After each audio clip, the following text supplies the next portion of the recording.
Hello दोस्तों, नमस्कार। मैं आरती शुक्ला आप सभी के बीच एक नाचगिर लेके आप लोग को इसे लाइक कमेंट करके ज़रूर बताना और मेरे चैनल को लाइक सब्सक्राइब ज़रूर करना प्लीज़ दोस्तों।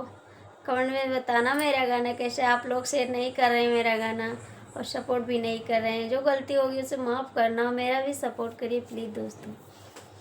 काकर बुजर के जेठानी हो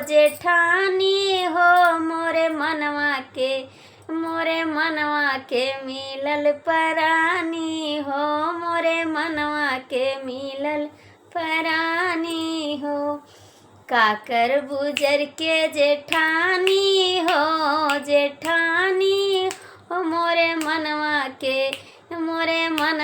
के मिलल परानी हो, मोरे मनवा के मिलल परानी होत सबेरे मैं झड़ुआ लगाऊँ, होत सबेरे मैं झड़ुआ लगाऊँ।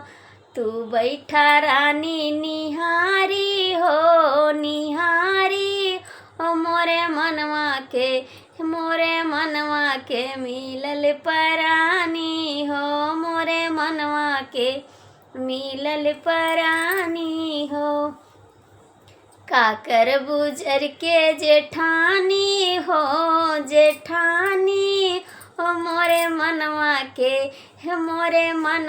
के मिलल परानी हो, मोरे मनवा के मिलल परानी हो। होते फुअर हम बर्तन मांजी, होते फुअर हम बर्तन मांजी। तू बैठा रानी निहारी हो मोरे मनवा के मिलल परानी हो, मोरे मनवा के मिलल परानी हो। काकर बुजर के जेठानी हो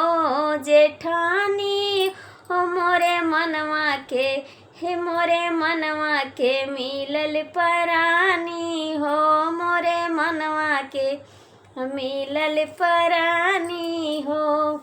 होत सबेरे मैं खनवा बनायूँ, होत सबेरे मैं खनवा बनायूँ। तू बैठा रानी बनाई हो मोरे मनवा के मिलल परानी हो, मोरे मनवा के मिलल परानी हो। काकर बुजर के जेठानी हो मोरे दिलवा के मिलल परानी हो, मोरे मनवा के मिलल परानी।